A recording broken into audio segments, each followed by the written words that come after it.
19h46, Jules Torres, Paul Melun sont dans ce studio. Je voudrais qu'on dise un petit mot présent. Je voudrais qu'on dise un petit mot de François Bayrou. Les semaines difficiles s'enchaînent pour le Premier ministre. Je trouve très mesquine ce soir avec notre Premier ministre. Enfin, vous n'avez aucun respect de la fonction.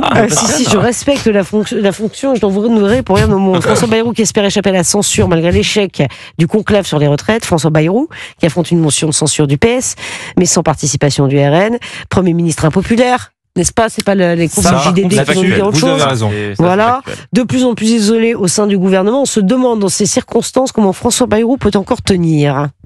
Ah ben oui, je pense qu'on va se le demander encore quelques temps, sachant que là, donc le délai sous lequel le président pourrait de nouveau dissoudre l'Assemblée est passé.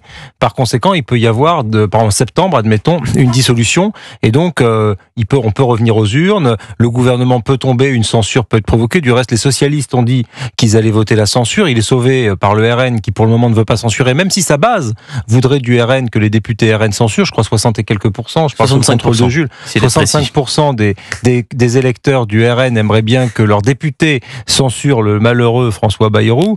Il va probablement sauver un peu sa tête. Je crois qu'il a dit que sur les retraites, il repoussait un peu les choses, non pas au calendrier grec, mais à la rentrée, à septembre. Donc il essaie de se donner encore du temps.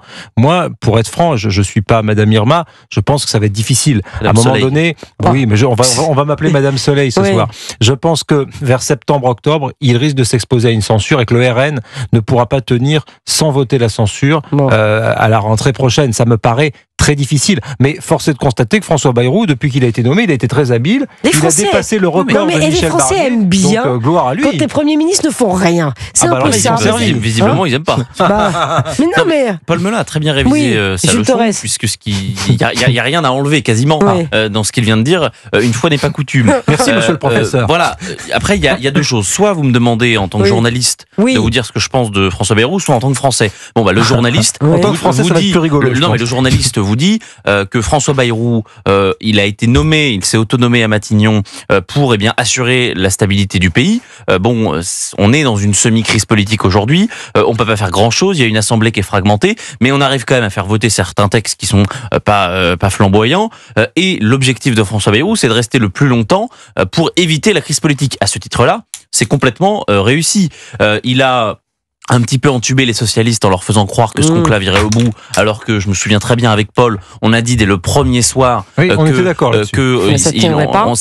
Pourquoi ? Parce que quand vous mettez le MEDEF, la CGT, l'U2P, la CPME et tout le reste des syndicats qui sont d'accord sur rien, vous n'arrivez pas à un accord sur les retraites. Donc il a obtenu gain de cause, il n'y aura pas de censure puisque le RN n'avait pas mis en ligne rouge la question de l'abrogation de la réforme des retraites, contrairement à l'énergie par exemple, mais là, c'est les socialistes qui ne voudront pas voter parce qu'ils défendent absolument le renouvelable. Ça, c'est le journaliste qui vous dit ça. Il y a beaucoup de risques, il y a de grands risques que François Bayrou se fasse censurer à l'automne au moment du budget parce que ça va être un budget à 40 milliards d'économies et objectivement, ça va être une boucherie. Ce sont pas mes mots, ce sont les mots pas d'un de ses proches, mais en tout cas de quelqu'un qui connaît très bien cette machine. Et ensuite, il y a le français qui vous dit c'est quand même super dommage, parce que la question des retraites est une question majeur qu'il va falloir régler dans les prochaines années. Ce débat-là n'a servi à rien. On a quand même mobilisé les services de l'État, les mouvements patronaux, ça a occupé l'espace médiatique pendant plusieurs semaines et au final, il n'y aura rien à part quelques mesures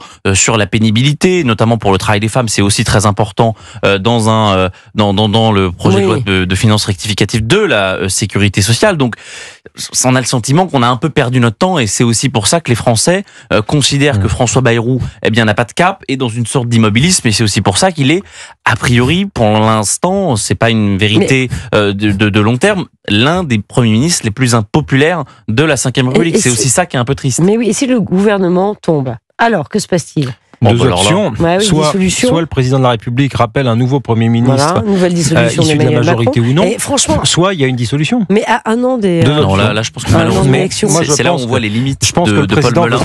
C'est là qu'on voit les limites de Paul Melun. C'est qu'il nous donne deux hypothèses comme si il n'y avait que ça. Non, il n'y a pas la dissolution ou juste un autre. Il y a quoi d'autre ? C'est quoi la troisième hypothèse ? Il y a l'hypothèse d'un gouvernement technique qui pourrait émerger. C'est ce que j'ai dit, il nomme un gouvernement sans dissoudre, ça rentrait là-dedans. Bah non, mais vous dites quelqu'un qui émane de sa majorité, on pense possiblement à monsieur Lecornu. Oui, qui serait un très bon Premier ministre d'ailleurs. Je ne sais pas s'il serait un très bon Premier ministre. Si. Non mais un bon Premier ministre, c'est un Premier ministre qui a une majorité. Vous pouvez mettre le meilleur homme politique. Texte par texte, les majorités, Jules. Enfin, on n'a pas le choix. De toute façon, il n'y en a pas de majorité. Donc, le fameux gouvernement technique, c'est un peu une fable parce qu'on s'inspire de régimes qui ne sont pas comme le nôtre. Ce sera un gouvernement semi-technique, si je veux vous faire plaisir, parce que de fait, il pourra pas tout réformer et en même temps, il y aura peut-être des sujets qui feront consensus. Si par exemple, on met en place un projet de loi en rapport avec l'insécurité ou l'immigration, vous pouvez très bien avoir le vote du RN, de LR et de la majorité, ça passe. Et si vous prenez un vote assez social qui intéresse la gauche, vous pouvez avoir la gauche plus la majorité. Ça s'appelle texte par texte. Mais bon, voilà, c'est comme ça que ça peut se faire aussi, une démocratie parlementaire. Cher ami, que la culture du compromis en France, elle n'était pas à son apogée, à son paroxysme. C'est plus facile quand on a la majorité. On n'est pas en Italie. Et vous prenez l'exemple du texte sur l'immigration. On a bien vu lors de l'examen du texte en 2023 que, au contraire, la majorité présidentielle, elle était très opposée à tout cela. Elle était très divisée sur ce sujet. Elle s'est divisée. Donc, texte par texte, je ne sais pas. On a encore vu cette semaine, possiblement une alliance pouvoir naître, qui pouvait naître sur la question du nucléaire, du renouvelable et de l'énergie. Bon, les députés LR se sont abstenus. Le socle commun, ils savent pas où ils habitent. Donc voilà, ça n'existe pas. Et en gros, il se passera rien pendant 2 ans. On peut l'écrire maintenant.